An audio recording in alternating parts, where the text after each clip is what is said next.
my there, Scotty. All good.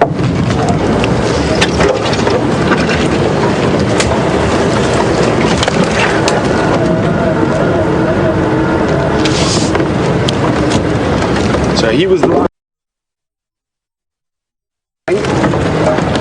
in this thicket up here on the right.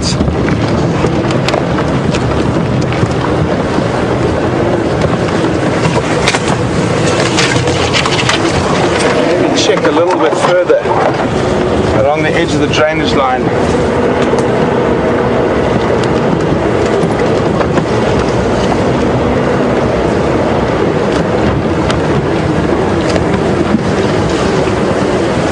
Any tracks on that path there?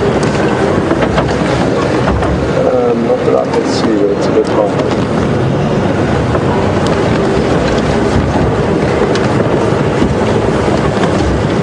He's definitely giving us a bit of a runaround. Very close.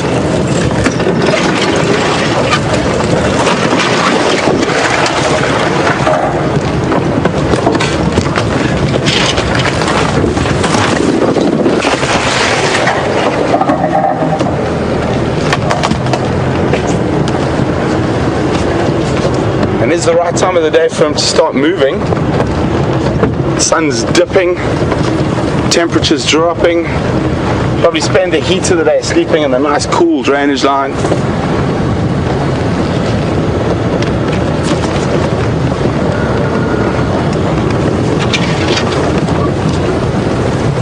What we're going to do now is we're actually going to head a little bit further along here, and then we're going to cut back to the road to double check he hasn't crossed out while we've been in the thicket.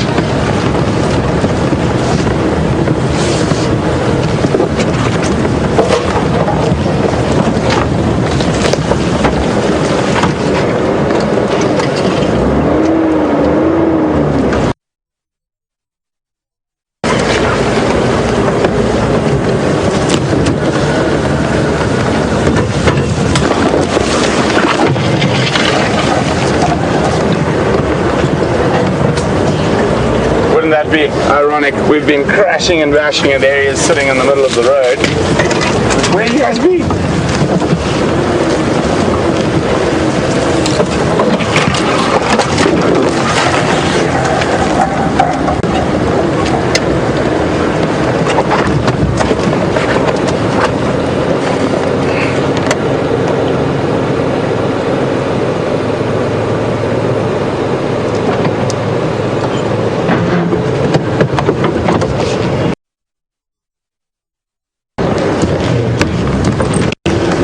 So at the moment we're checking very extensively this area between Chele Pan and Ingwe Alley.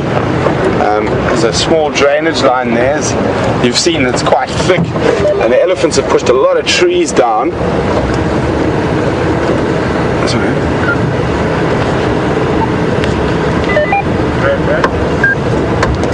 Standing by. Negative. I'm going to check the Ndlela again, make sure that there's no tracks crossing out.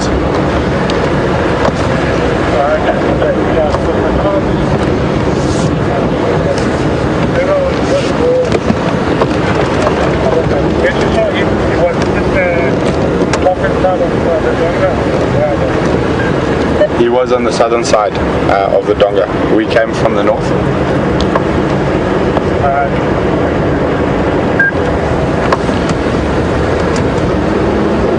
So we're just double checking that he hasn't crossed this road while in the thickets. Texan's going to go check around on the northern side of the drainage line. So we're working as a team covering this area now to try and make sure that we find this animal.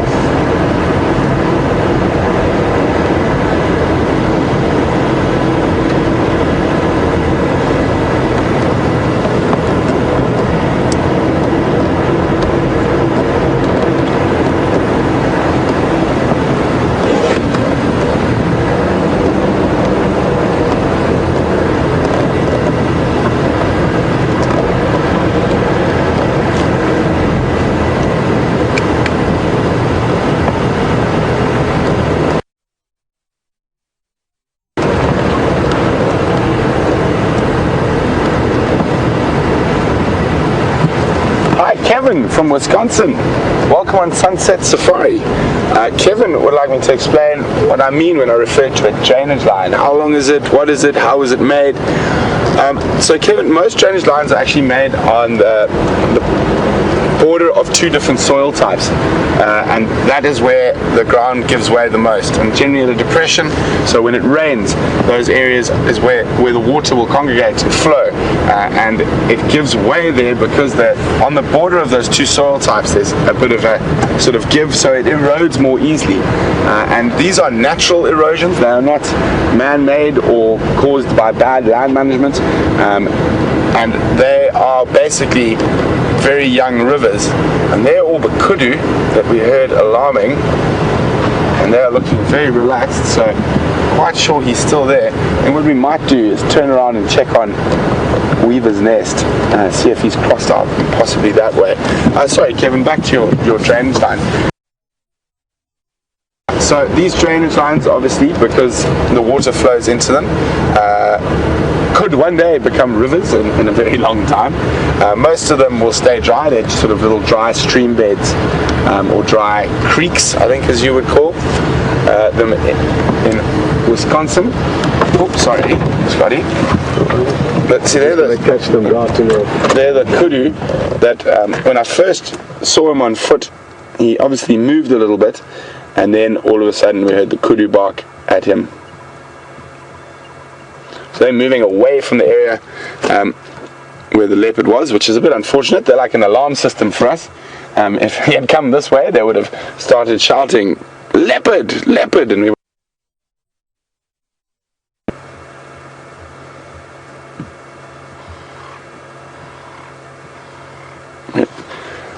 So, back to your question there, Kevin. So, because obviously there's a lot of water in these areas,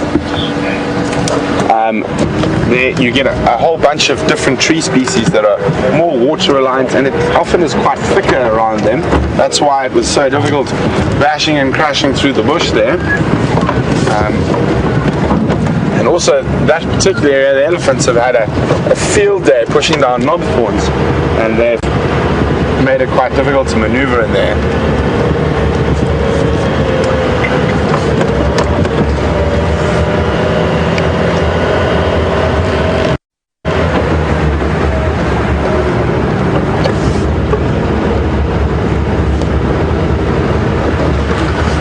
We just got a message from Hayden Turner, HT, all the way from London, sending leopard luck to the Bloodhound gang. Thanks very much, HT. We're looking forward to having you back here, and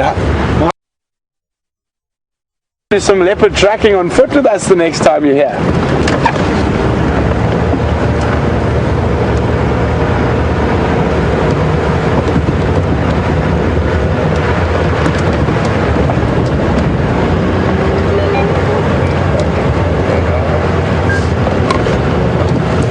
So Texans checking carefully on the northern side of the drainage line. We're going to check the southern and then the western side. It is possible he might have just moved 5 meters and just laid down. And we've driven around him a couple of times, but it is the time of the day when he's going to start moving, and we know he's here. I mean, there's no doubt. I've actually seen him. He is just choosing to make me. Hopefully, this all comes to fruition eventually.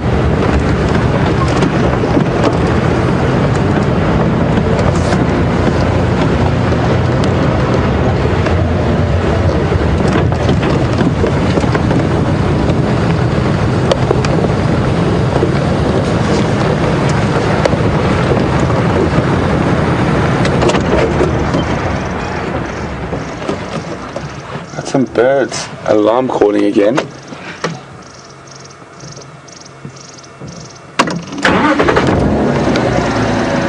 Just going to have a quick look there.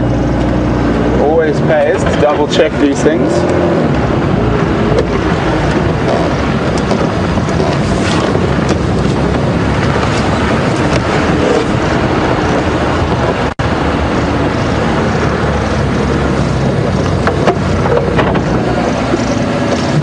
Just going to go check around the other side of that termite mound. although Mvula is quite the fan of the termite mound.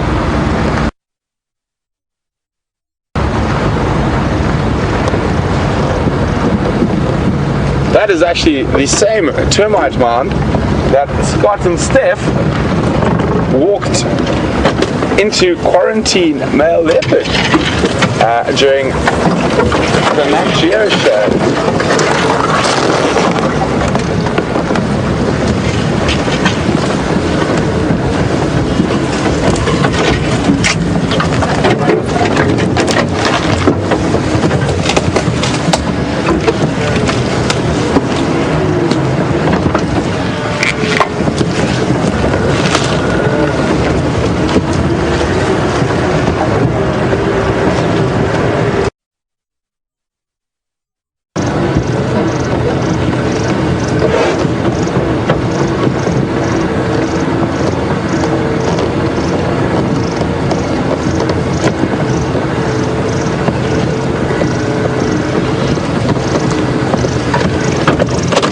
Hi, James from Missouri.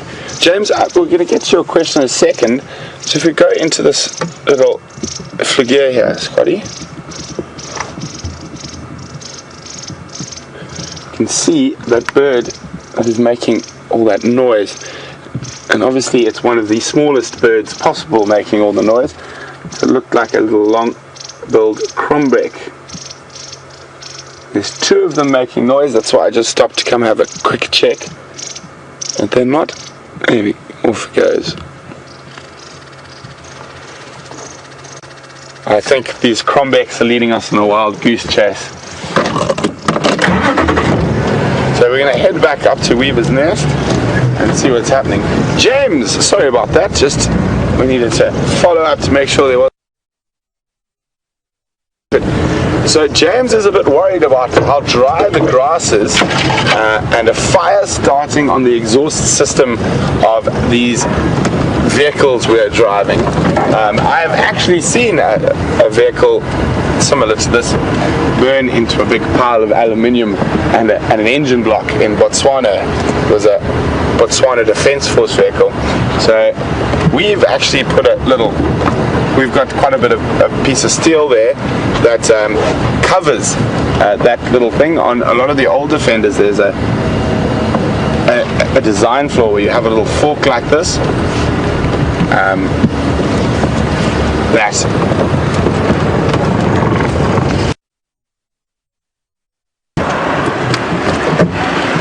I'm sure Zalapans is somewhere in there again. I think we'll find Nyao again just now. I'll go back to where I last saw him. Okay. Cheers. Sorry about that. Just chatting to Texan, who's been going around and around the block with us. We all know the leopard's there. Now it's just trying to find where he is in the block. So I think we're going to do the same thing again and go around while Texan goes the opposite direction. So with those, on some of the older Defenders, the petrol models, there's a V that used to be very close to the exhaust, and what happened in very dry areas and with long grass, the grass here isn't actually quite long enough to catch it, James, like it does in some other areas.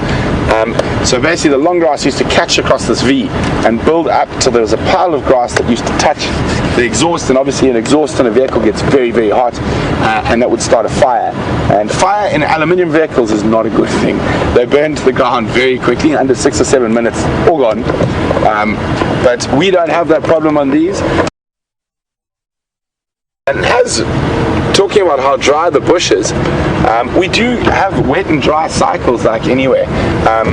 And it's one of the ways nature controls populations, and that by having a dry cycle, any animal that's sort of weak or sickly will not last out these dry cycles, and it generally proves to create a much fitter and stronger breeding population afterwards.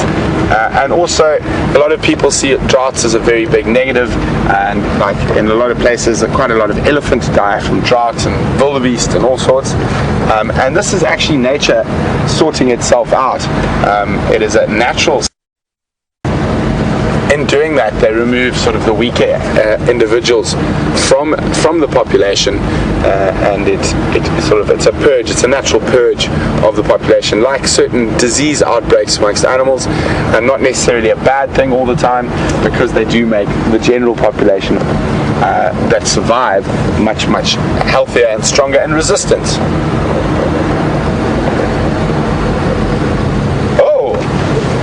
I'm going to pop this on the dash. I don't know if you're going to be able to see it.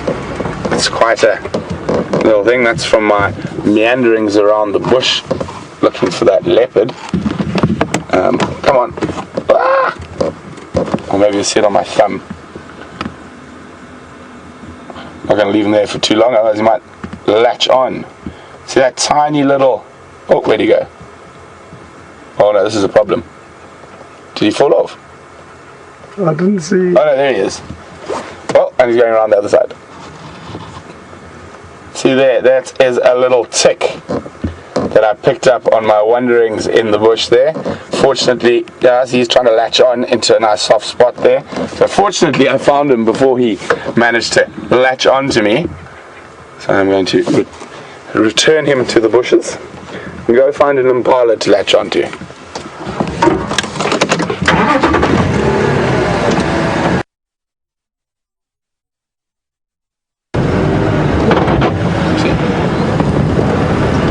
So guys, we're going to go try and find this leopard again. He's giving us a bit of a hard time. We're going to cross across to James, see what he's been up to with the lions, and hopefully when you come back we would have found this leopard. So have a great time with James, and we'll see you a little later.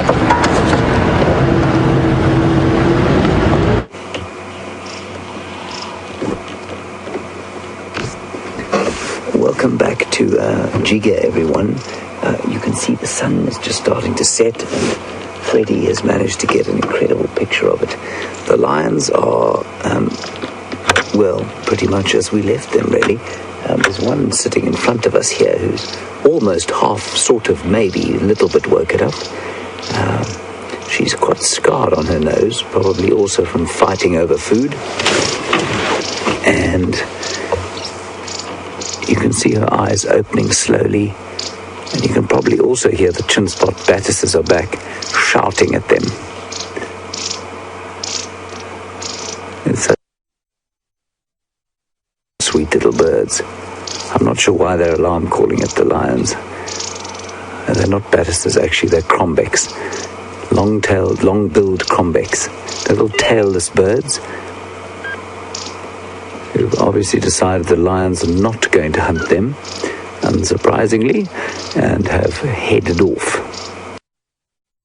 Exertions of lifting her head and looking our way briefly.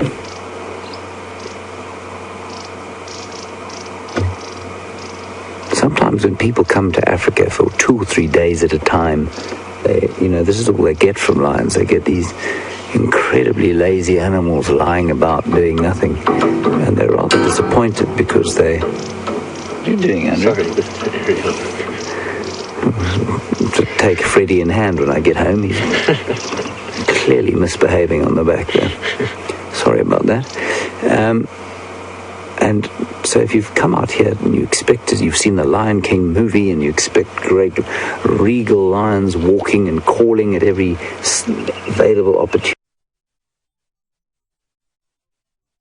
and hunting madly, and then this is what you see. People are often disappointed. But when they're up and they're moving like they were this morning, there is no greater sense or feeling of African power.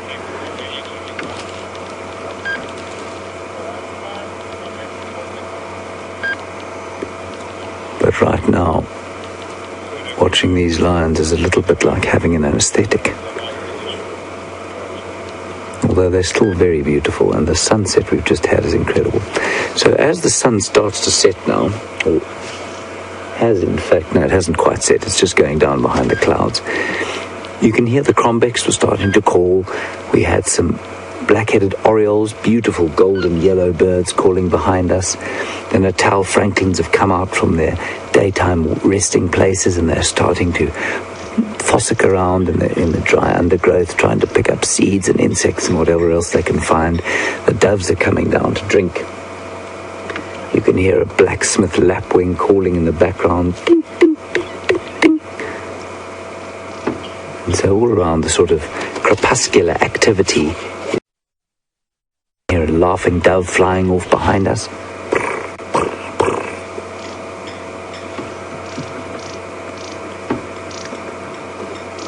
Always a very busy little time before the sun goes down, as the diurnal animals grab their last bites to eat, and the nocturnal animals supposedly start to get awake.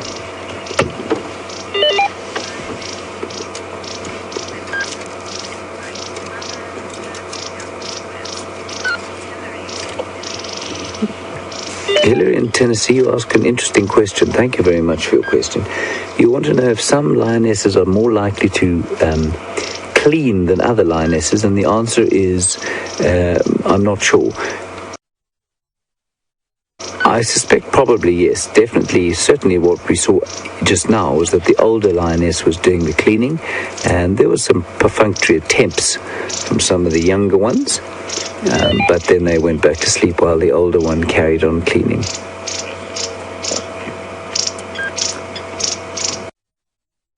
That crombeck calling angrily there.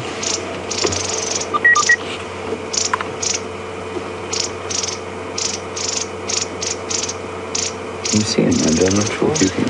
He's in the tree there. I'm not sure you'll get an angle on him there.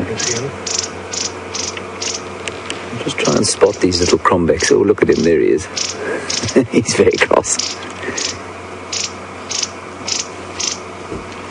There he is. It's a really nice little shot of him there.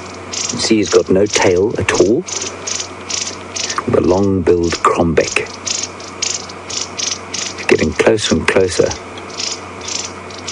Very angry. Doesn't like having lions in his space. How that bird knows that a lion is some form of threat is absolutely astonishing. It must only have come through the eons of evolutionary time that they've learned that a cat like this is a predator.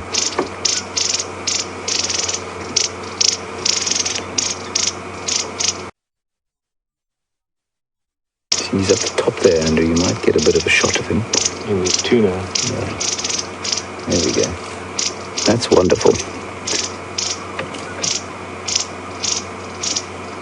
I mean, in reality, a lion poses almost no threat at all. I'm just going to take a radio call quickly. Last station, who are you calling?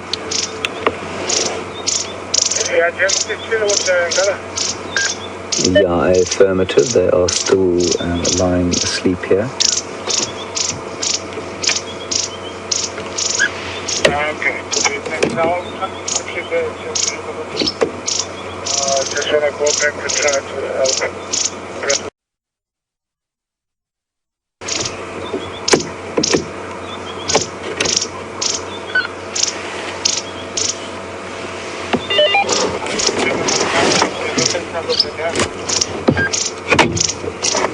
Yeah, just come to the eastern side of the dam above the water. That's your best approach.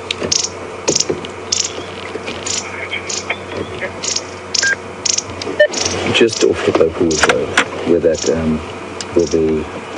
bad ditches. And there goes the beautiful African sun. The end of another spectacular day here in the Greater Limpopo Transfrontier Park nation for so many centuries.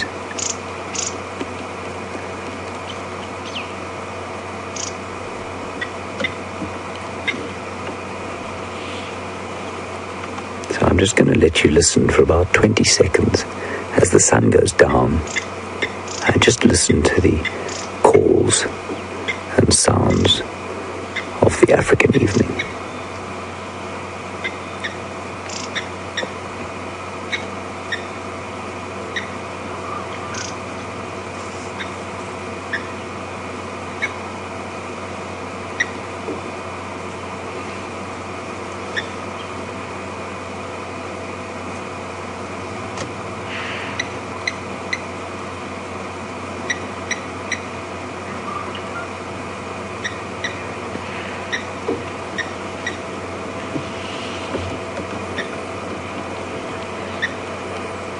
So there in the background you can hear a blacksmith lapwing calling, so called because apparently his call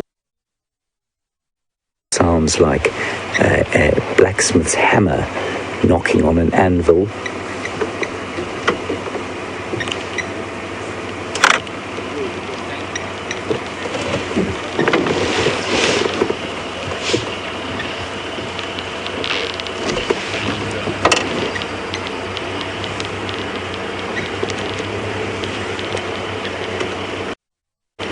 I'm not sure where they got that from. I don't think it sounds like that at all.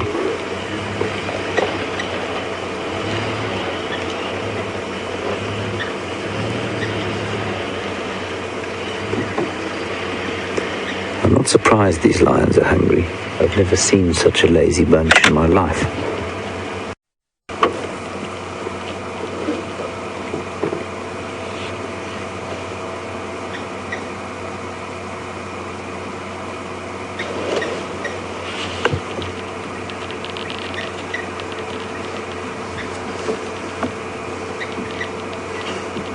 Hello, Steve in San Diego. Thank you for your question. It's a good one. Why do we see mostly females and not males in this area? We had an experience this morning where we saw one of the dominant males of the area, a big male lion. And I've answered a similar question today. And the answer, Steve, is that for male lions, life is probably much harder than for the females. Their chances of survival are smaller because only 50% of them or so will survive to adult, at least 10% will survive to adulthood and survive long enough to dominate a territory. And that's because they get thrown out of the pride when they're about 2.5 to 3 years, and they must eventually then take a territory from another pride.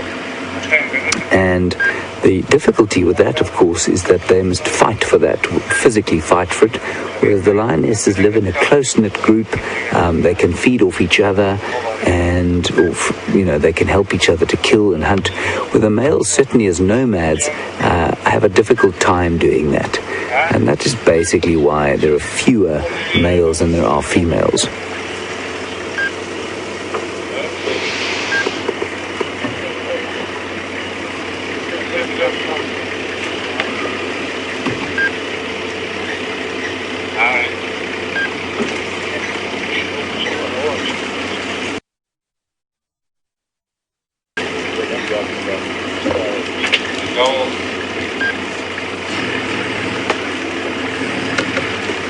You can see, I'm sure you can hear that other vehicle moving into the area very slowly and very quietly, but these lions are just totally unfazed by our presence.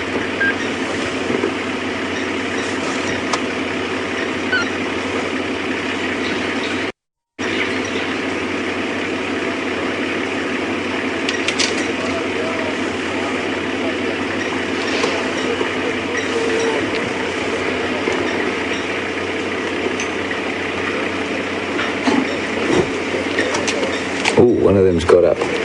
Astonishing. Bet that she'll lie down. California, you ask a nice question. You say, why is it, or when will the lion's hunger turn to the stage of panic? I'm not sure it would ever turn to panic, but certainly where they are now, they'll be pretty hungry, and they will make a real effort tonight to hunt. Remember, they have a very fine energy balance as lions. They don't derive a huge amount of energy from their food. It costs them quite a lot to digest the protein that they eat and turn that into energy. And so they can't, I'm being a bit facetious when I say that they're being lazy. Cats like this, they're all yawning now and waking up. That's wonderful.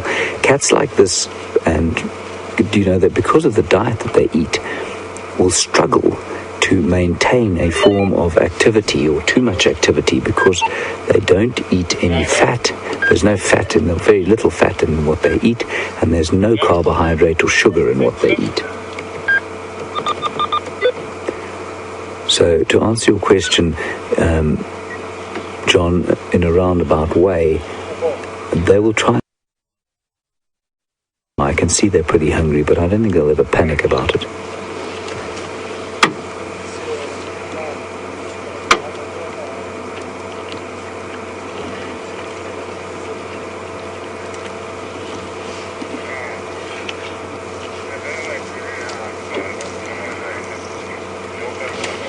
Now, I don't want to get our hopes up because we've had them moving a little bit before and then they went all fast asleep again. But it looks like they might be starting to wake up now.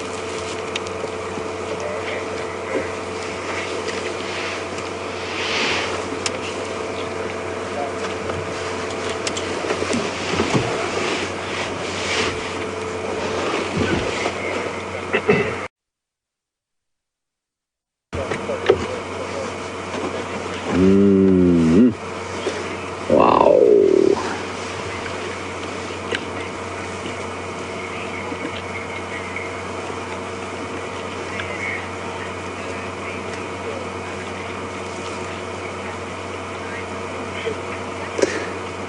Nigel on Twitter, you ask a fascinating question. You say, will the pride attempt to avoid the Matimba males if there are no lionesses and estrus trying to mate? The answer is probably yes. I've actually seen it happen where the dominant males of an area are looking for the pride, and the pride will actively move away from them and be silent. They won't answer contact calls. And that's mainly because other than providing sort of territorial protection, there is no advantage to having a male lion around here. The lionesses are big enough to defend themselves from just about anything else, and all the males do is eat their food. So to answer your question, is a good one, Nigel. They will definitely often try and avoid the males unless there's a female in estrus. They will absolutely try and avoid new males, because that young cub who's just approaching a year old, or maybe just over a year old, would be killed by a new male, a couple of new males coming in, and certainly the young male here wouldn't be tolerated by a new male coming in.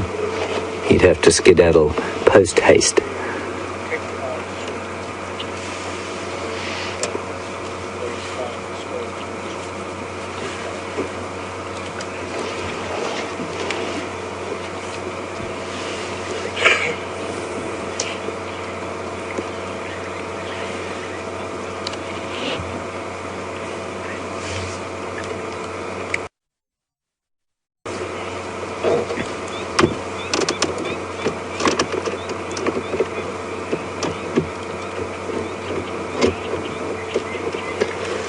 May on Twitter, thank you for your question. Your question is, because this is what you term a small pride, would a female in estrus leave to go and sort of seek out a male to mate?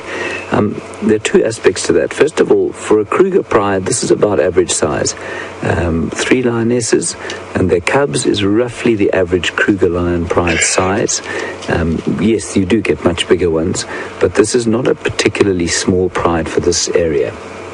The second part of that question is that they would probably not leave the pride. In fact, I'm pretty sure that wouldn't happen at all.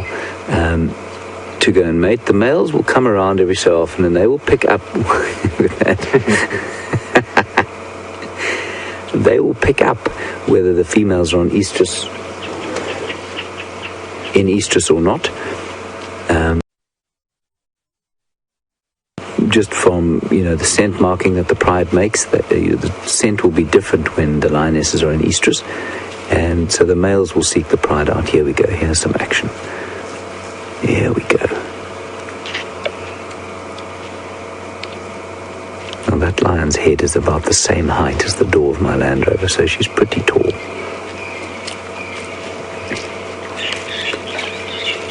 at that. Isn't that fantastic?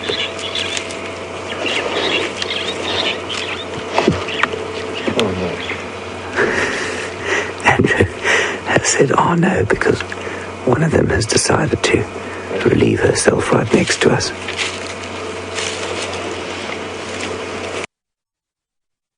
And to actually film.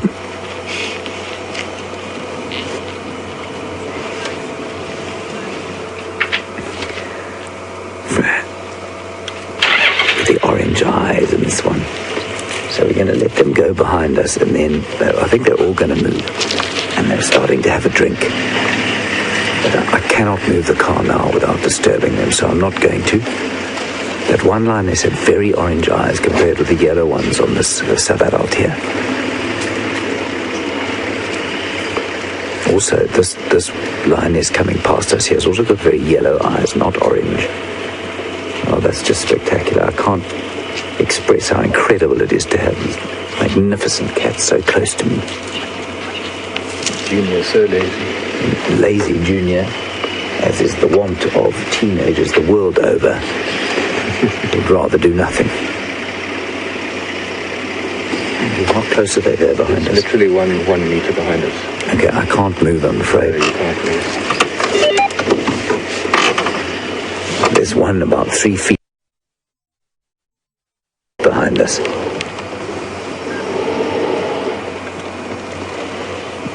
Andrew can't even film them, they're so close. Sorry about that. I can't go forward either.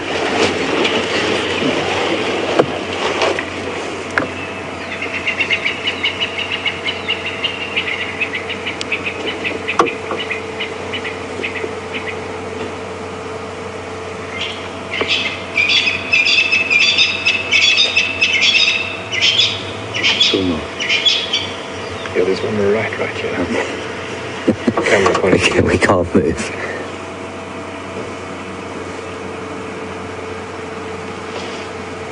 Oh, wonderful.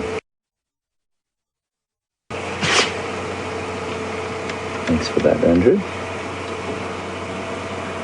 I just want a decent. I'm not sure that you want pictures of what that one's doing. It's all natural. The green cloud that we've been surrounded by has just been refreshed tenfold.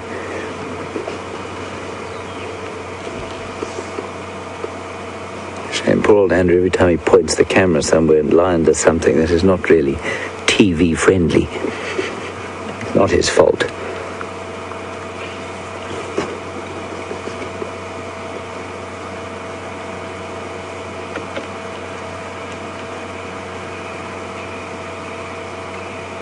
Well, they're now exhausted after all that activity.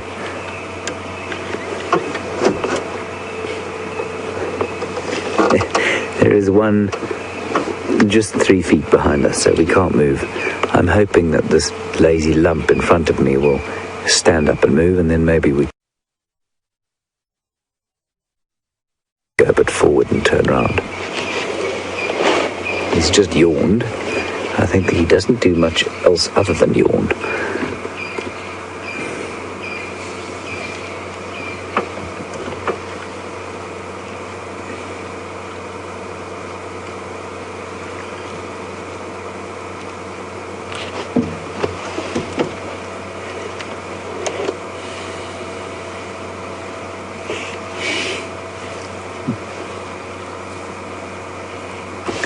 As soon as the male has moved, I'll try and sneak forward and then we can turn around. But for now, we're stuck, surrounded. Here we go. God. That's it. Oh, no. I thought he was going to get up. The smell's starting to waft this way. Yeah. Now, you saw how far away that lioness relieved herself. The incredibly potent smell has reached us over here. Andrew has gone pale. His earphones are starting to melt.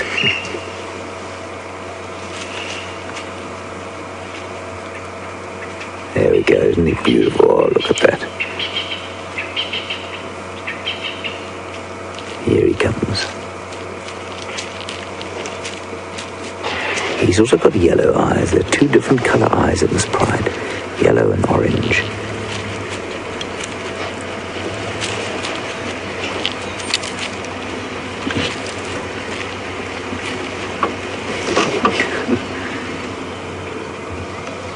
Wonderful to hear his footfall as he goes past.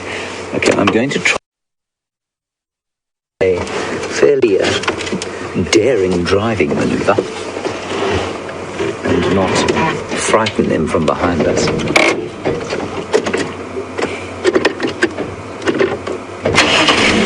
Hold on tight. Right, letting the brake off. Behind us, hasn't even moved it. Here we go. This is where they were lying.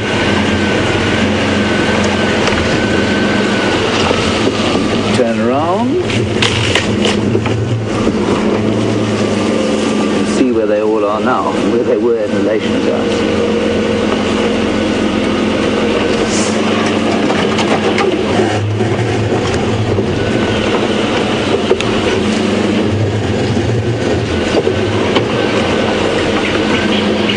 Now they're starting to move a little. I do emphasize the word a little.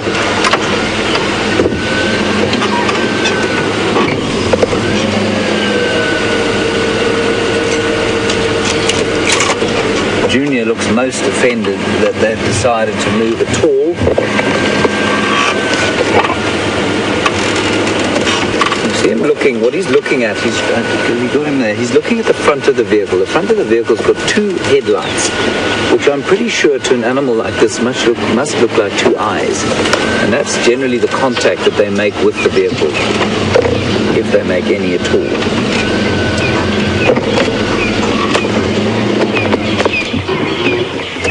Stop here briefly, and then we'll probably follow the others. No, we're not going to do that. Oh, sorry, Andrew can't tilt the camera. Parked him in such an angle. There we go. Some of them have had a little drink. The youngster's going to have a bit of a drink now. I'll try and get round the front there so you can see that. Sorry, Andrew.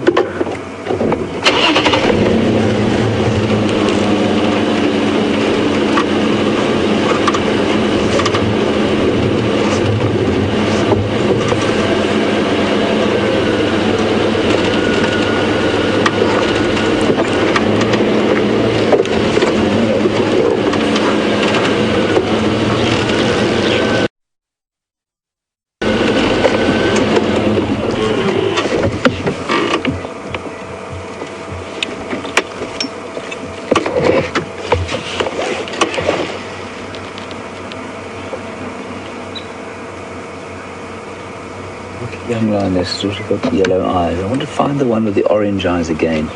It's quite interesting.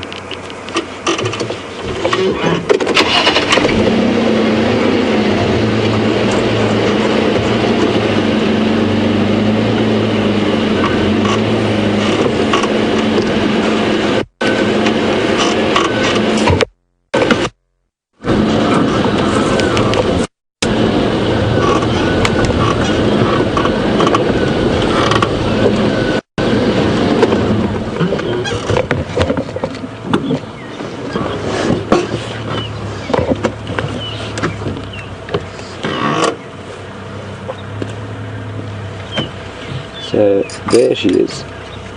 Look at the eyes of Andrew. If you can look at the one looking closest at us, the one that is eyeing you with hunger in her eyes. Those eyes are very orange. I don't know if you can see that compared with some of the more yellow eyes. Now, if you look at her and then the one just sort of other one about to fall asleep just to her right. You can see the eyes there are yellow. That's quite a nice differentiator. But one seems to be the only one with orange eyes. The rest are all sort of yellowy green.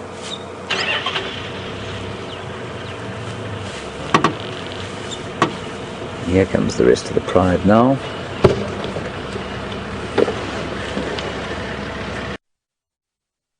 Trotting along.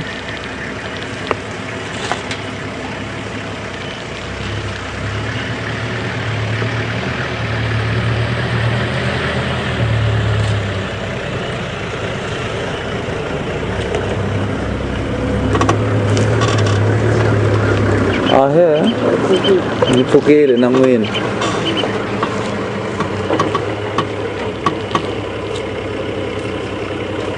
So normally what happens now, of course, is that they move a little, lie a little, move a little until they're sort of fully got their physiologies going enough to move into the hunt.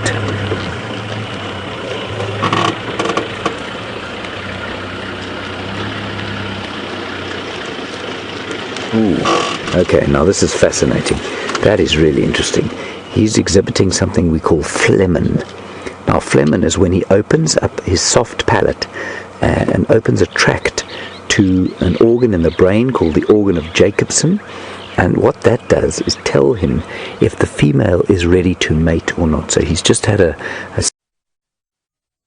smell around her nethers, and now he's testing to see whether she's ready to mate or not. Now, if he continues with that sort of behavior, it's not long before he gets tossed out of this pride. It's quite likely that that lioness is either his aunt or his mother or a sister.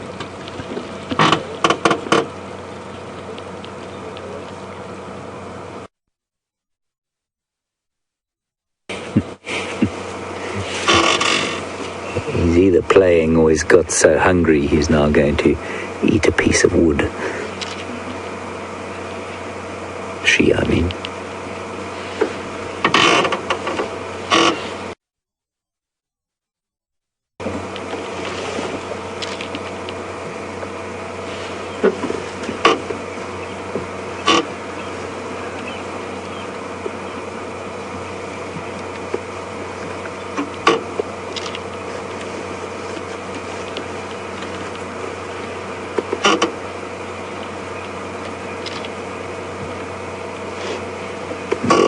The light is now starting to fade. The camera doesn't tell entirely honest truth with regard to the light. It's brightening things up a bit for you, and that's why they're starting to get moving now.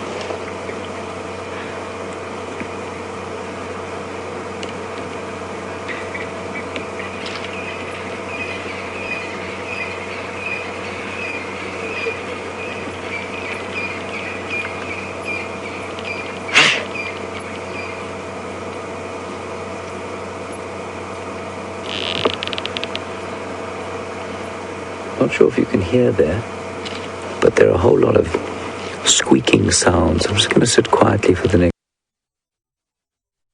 seconds.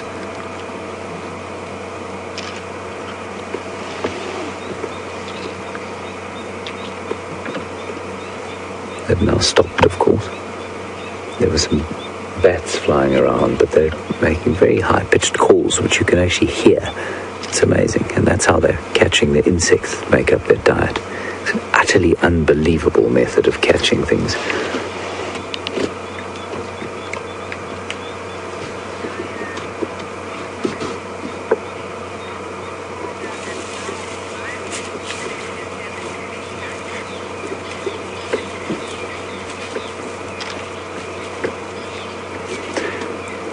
Diane from Texas. Waterhole. Just for those of you who've just joined us, welcome. It's wonderful to have everybody along with us. We've been watching this pride now for almost sort of 3 hours, or 2.5 hours at any rate, and they've been doing absolutely nothing until about 5 minutes ago, and they're now up and on the hunt. So we're going to follow them for as long as we can. They're quite close to our boundary, so we might not be able to follow them for too long. One of them's looking up at the game drive vehicle there, giving somebody a small heart attack.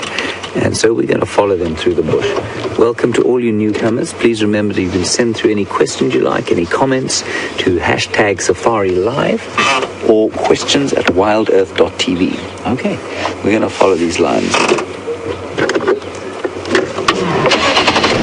They may simply just drop to sleep.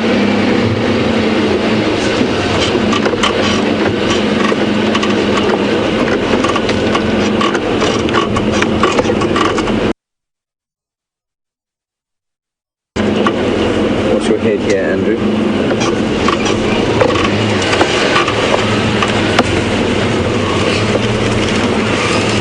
You all right?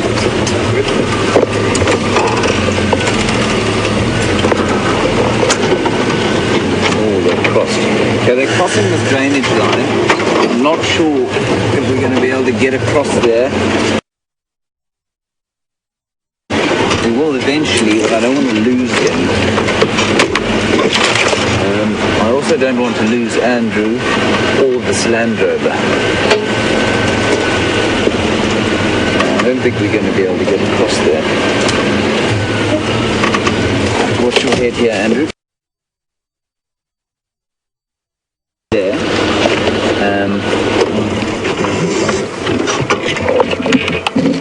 They're just moving down through where the spotlight is shining, along parallel with this drainage line, and we'll try and go across there and find them again. There's one there, coming through there.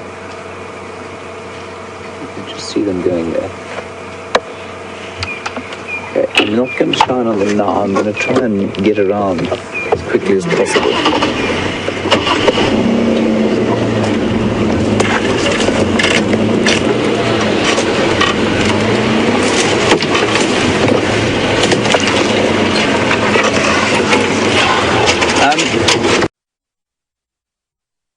Grace, thank you for your question. You want to know, would the dominant female in the pride have more power than the male? I'm not really sure exactly to what you're referring. I'm assuming in terms of sort of leadership, and the answer is absolutely yes. She would. He's just a tag along at the moment. He's adding very little value at all. Okay, I'm going to have to move out of here quite smartly. Because we are not going to cross this drainage line, we're going to have to go round.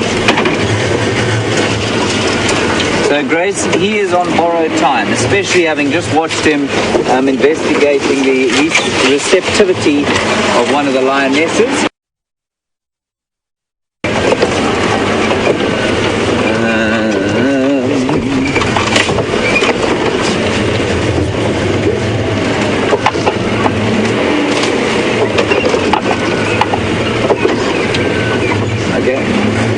We're going to go back across to Brent while I try not to decapitate Andrew and see how he's doing. I'll catch up with you just now.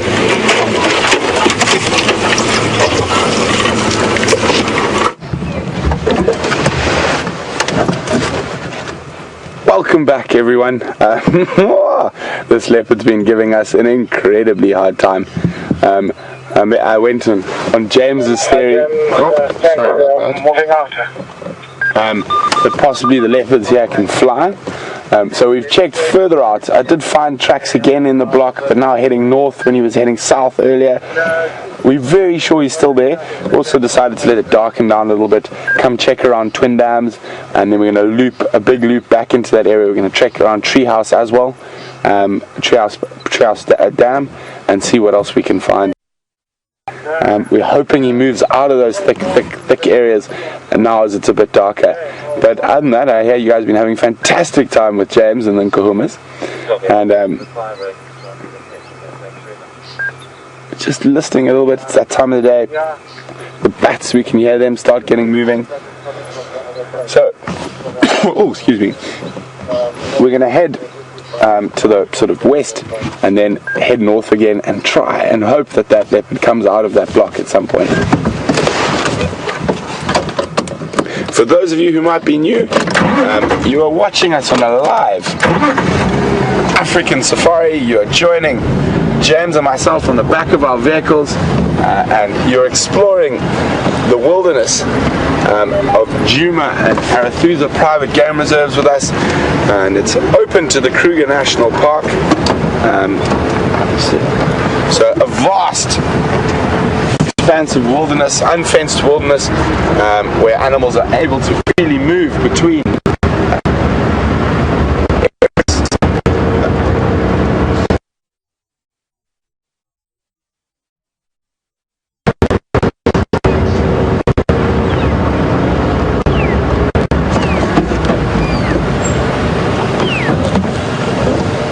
grab my spotlight there quickly.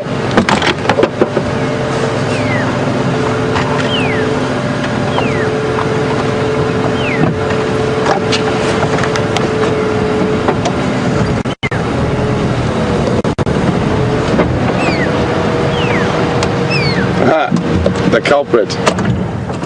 So I know those of you who've watched a bit, we've heard, there we go, it's catching some of the nocturnal insects that are getting moving, having a last snack before dinner. Incredible mimics, fork-tailed drongers. Oh, well, we'll leave him to his snacking.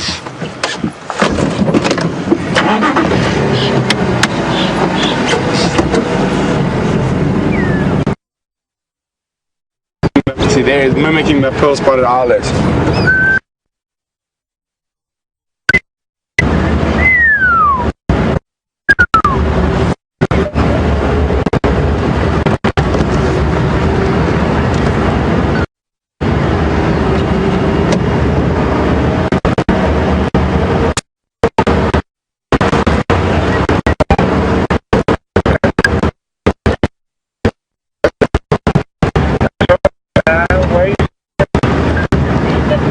Text we checked. I found one console in the block again, but this time now down to down on his nest, and then I'm going to head back into that area to see if they possibly he's come out of the block now that it's a bit darker. Where the last visual console. So if you go due north from the junction of Weaver's Nest and Chelepan Road, heading north into the drainage there. You think it might be for Buddha or another one? Guys, we're gonna cross to James quickly. Apparently he's got a really amazing shot, so we'll see you just now. Okay, here we go. Hi everyone, sorry to rush you back to us, but the moonrise is just too spectacular for words, and the lion is about to walk in front of that unbelievable African moon. You can keep your head on frame. That's right. Look at that.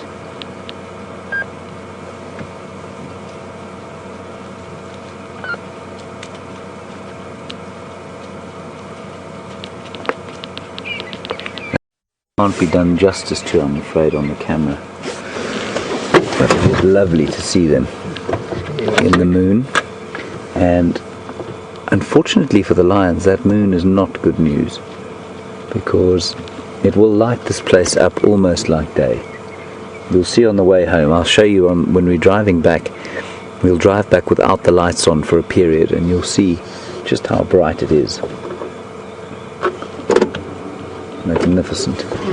Okay, we're going to probably lose these lions fairly soon. I'm going to cross the road, nip around as fast as I can to get in front of them.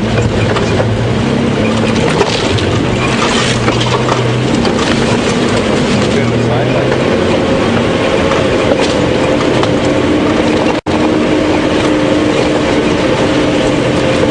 Sorry, Andrew.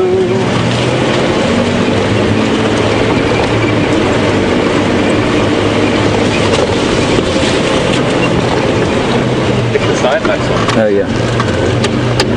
There they are. Whoa. Look at that picture. Hey?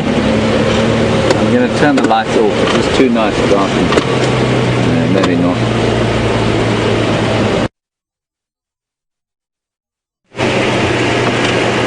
Too epic.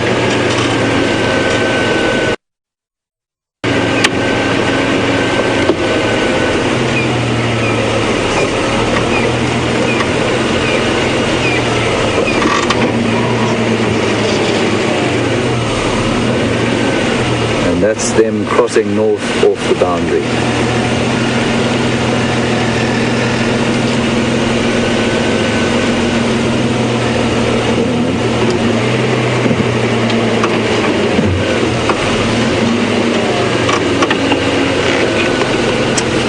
Say bye-bye Nkuhuma Pride. Thank you very much for everything you gave us today. Such sweet entertainment that was. And there they go, off into the night to hunt. Like I say, it's going to be a tough night for them. The moon will be very bright unless the cloud cover comes over. Look at one behind it. Is there one behind it? Yeah, there is one behind. There's one coming behind us. I suspect it's a lazy lump. No, it's a lioness. Youngster.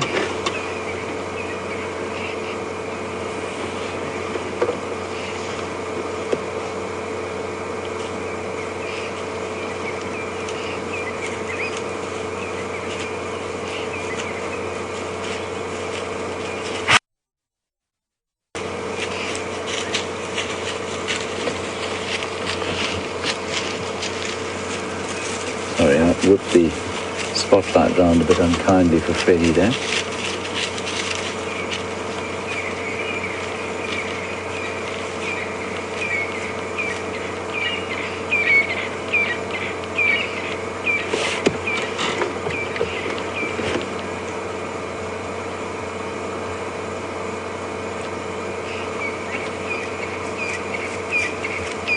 Here comes the big boy.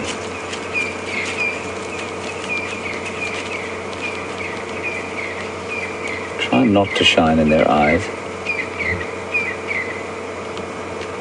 This is a very bright light. Their eyes will take a bit of time to adjust after they've had it, this shining in it.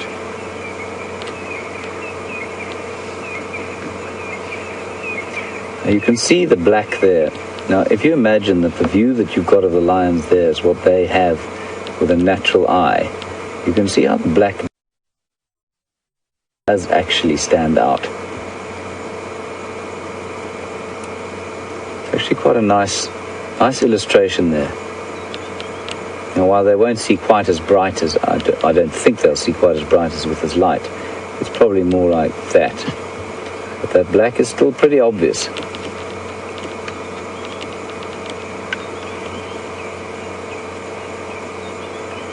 And that's the lions walking into the darkness.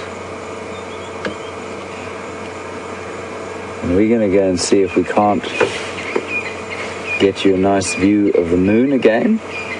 And while we do that, we're going to link across to the inimitable Brent Leo Smith and see how he... Magnificent way to finish a day.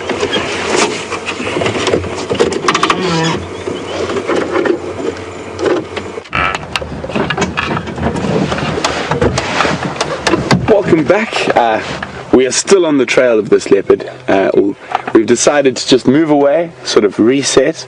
Quite often that helps, and then go back into the area with sort of fresh eyes. And hopefully he's moved out of that thicket and drainage lines he's been in. Apparently you guys had an incredible sizing with James and the lions and the moon. I won't lie, I am a little bit jealous. But really nice for you guys. I'm glad you guys are having such a great drive. Unfortunately, James is providing you with cats. We're just doing caterpillars and trees. We're going to try rectify that in the next little while. But welcome back with Scott and myself, and off we go.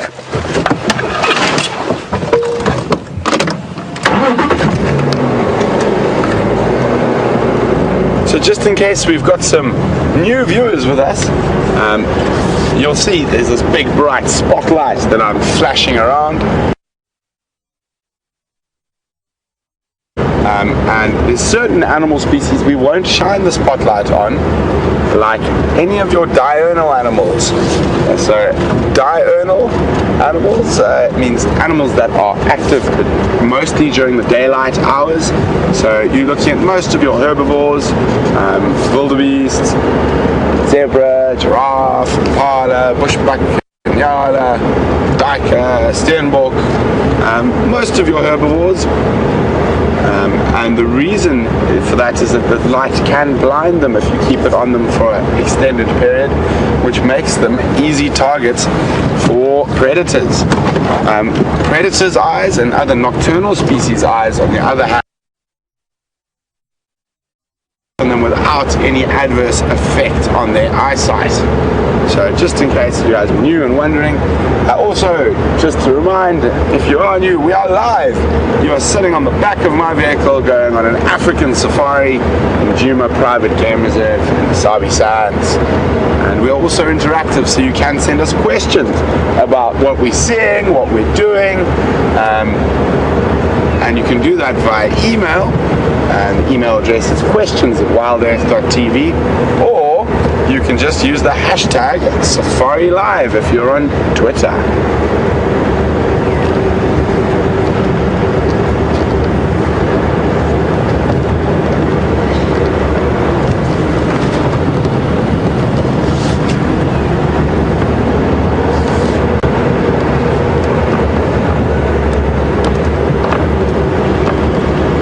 Magnificent evening, sunset drive we're having. I mean, look at that sky, isn't it incredible? I don't think anyone drive for a painting can never quite catch the gist of the sky when it's live. I mean, look at that. And also quite nice with the framing of our lights down the road. Adds quite a different experience. Yeah, a lot of hyena tracks on this road. Yeah, Scotty's got the moon, full moon by the looks of things tonight.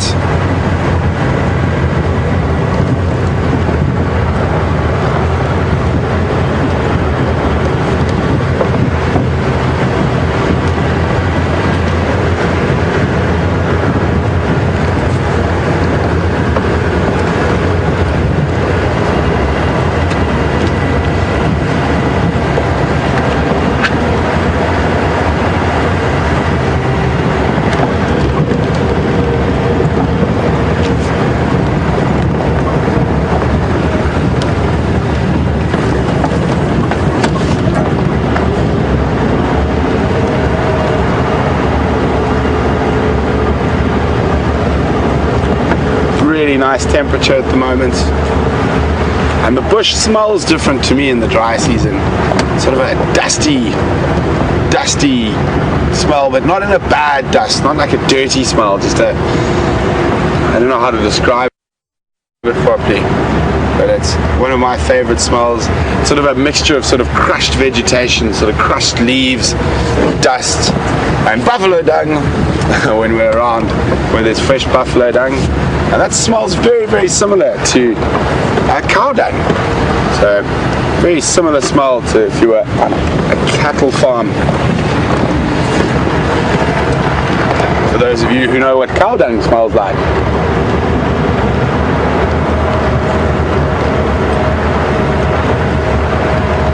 So I've often been asked by different people who've been visiting on safari, or even South Africans who live in the cities, aren't I worried about all the dirt? Because I tend to get dirty quickly. I don't manage to stay clean for very long. I can clean up and shower, and literally within 10 minutes I'll have dirt on my hands or on my clothes, dust everywhere. And everyone said, oh, well, aren't you worried about all the dirt out here? And I never am.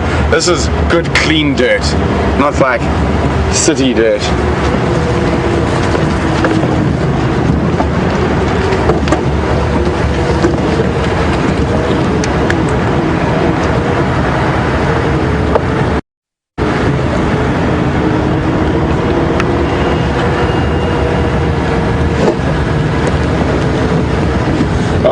Thanks very much, guys. Apparently a lot of you are saying that you guys love the caterpillar sighting, and I mustn't peel down because we haven't found the leopard, but I can't take credit for those caterpillars. That was a great spot by Scott on camera, but it was a really, really interesting sighting, and it's going to be quite fun to try to figure out what moth species that those big caterpillars belong to.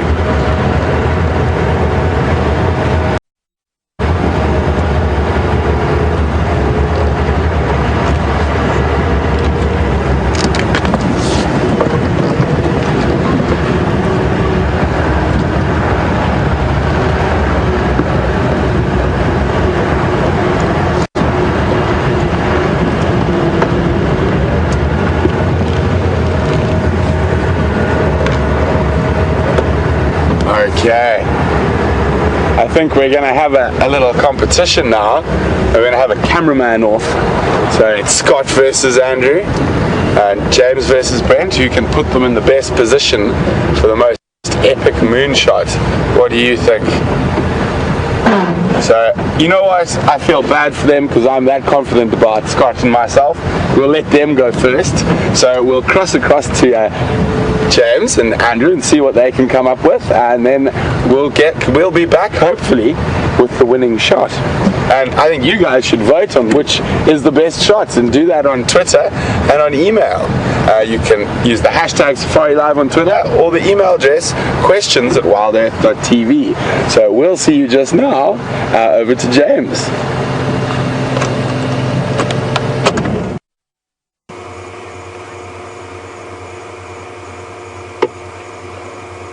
Now, I've just been told that Brent Leo Smith has instigated some form of competition where he is going to basically pit Scott Dyson against Freddie Mercury for the best moonshot.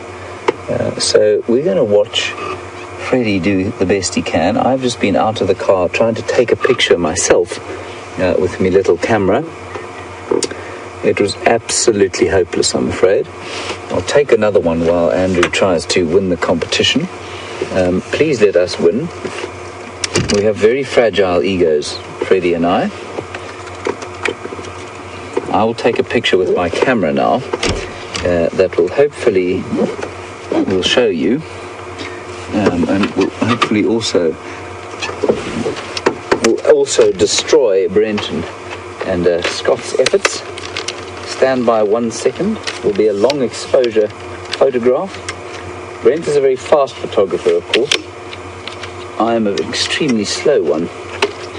So here we go. Epic moonshot coming up. 13 seconds of exposure.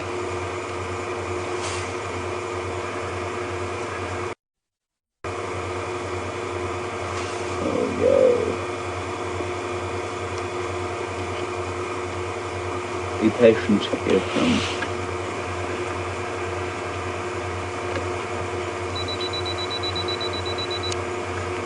Right, now we wait for it to go. So as I was saying, now if you, Andrew, if you can you put the camera on basically its most basic gain, and just so that we have an idea of how bright it actually is. That's pretty much the natural light that you're seeing there. So we have a little light on in the cockpit of the Land Rover, but not much otherwise. Now that's for a herbivore is a pretty easy. For a herbivore, that's going to be pretty easy. Make it pretty easy for them to see those hunting lions. And I'm just setting up one more photograph for you. And so you can see how difficult it's going to be for the lions to do any kind of effective hunting on a night like this. I'll take one more shot for you. And then we'll cross back to the inimitable Brent Leo Smith. I'm not sure that they'll be able to beat Freddie today.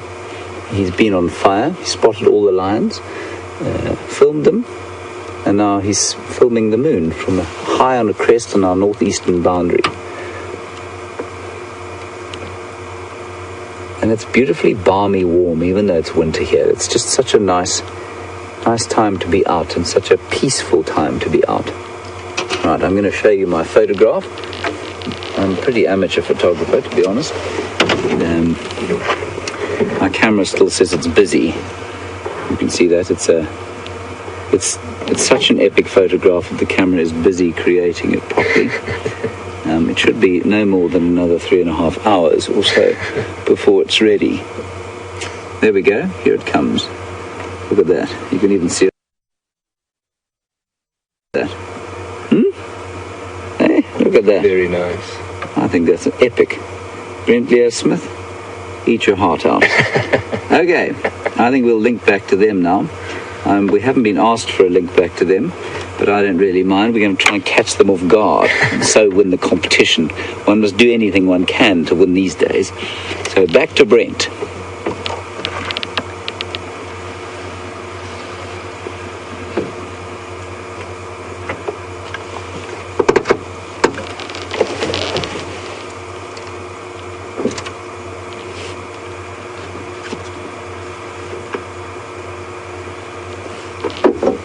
Brent was caught completely unawares.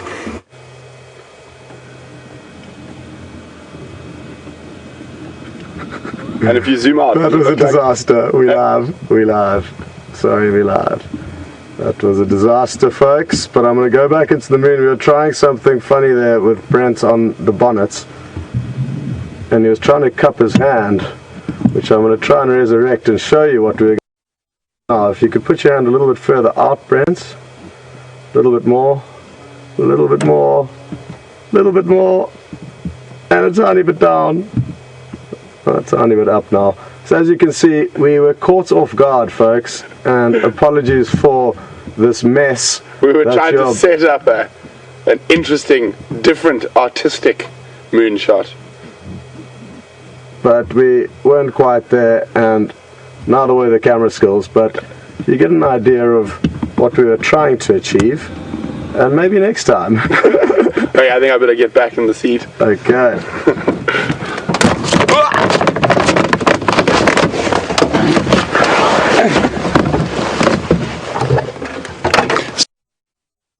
We had those leopard tracks, so in two, so we were trying to kill sort of two birds with one stone. We were trying to defeat James and Andrew, and we were trying to listen to see if that leopard started moving, and anything might have spotted an alarm called, or even he might have started calling, territorial calling. But no luck on the moon or the leopard, but it was definitely worth a try. So I think we're trying to do something. Let me see now. There we go. I've caught it. Oh, there we go. That's what I think we're trying to do, something like that. It didn't quite work. Oh, there we go. But anyway, we're going to continue on to try find this leopard. It's on today.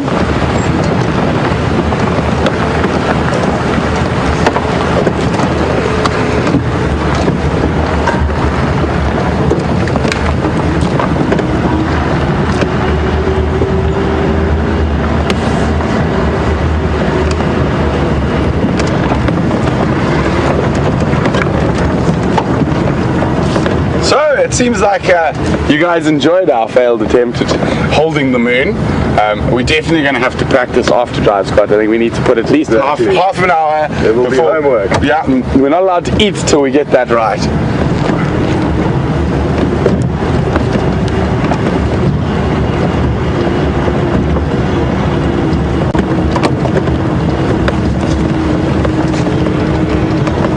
So, unfortunately, it looks like this leopard has defeated us today, and that does happen, unfortunately, from time to time.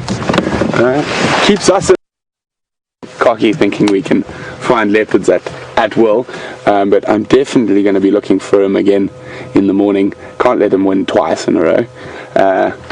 But so thanks very much for joining us on the Sunset Safari. It's been really, really fantastic having you guys on the vehicle, and we really do appreciate all the questions and feedback and stuff you guys send us, and it's a real privilege for us to be able to share our passion and our knowledge about the African bush with you, and breeding conservationists all over the world, and really, really wonderful to have you on the back of our game drive vehicle.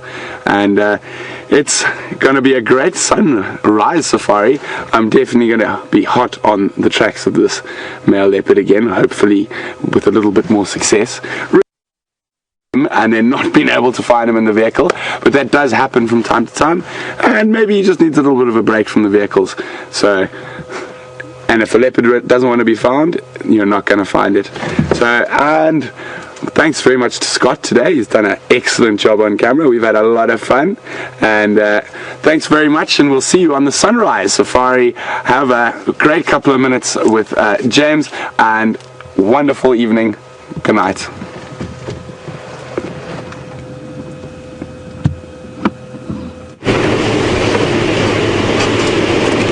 Welcome back to Jigga, everyone. I believe we succeeded, Andrew and I, in catching Brent and Scott completely unawares, and that was, of course, entirely our intention. Brent will no doubt get me back in some way. He's very clever like that. I hope you've had a good afternoon with us. I have had probably my favorite afternoon since I arrived here all of 10 days ago. The Pride of Lions is fascinating, and watching how they develop going forward is going to be amazing, especially given the changes in lion dynamics are always interesting because they're in continual flux. There's never a state of equilibrium. And so with the Matimbas, who we don't know where the second one is, apparently he's called Ginger or something like that, we don't at the moment. We only saw the dark black mane brother today, the real magisterial king of the bush, and it'll be fascinating to see how the pride dynamics change. And so thank you for joining us. We're always grateful, especially to our two youngsters, William and Denver. And I'm sorry, I've forgotten the name of our friend, our 12-year-old friend from the Dayton Children's Hospital, but thank you so much for your questions. Please send them through some more and tell your friends about us. We love to hear from you.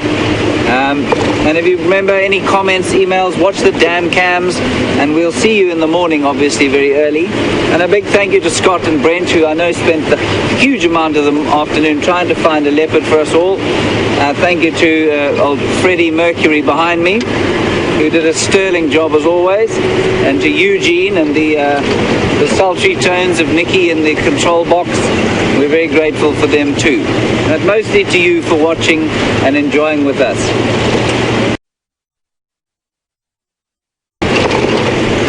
And I'm going to leave you. I'm going to stop at the top of the hill here, and we're going to just turn the lights off and let you experience the wonder of the African night. We'll see you in the morning.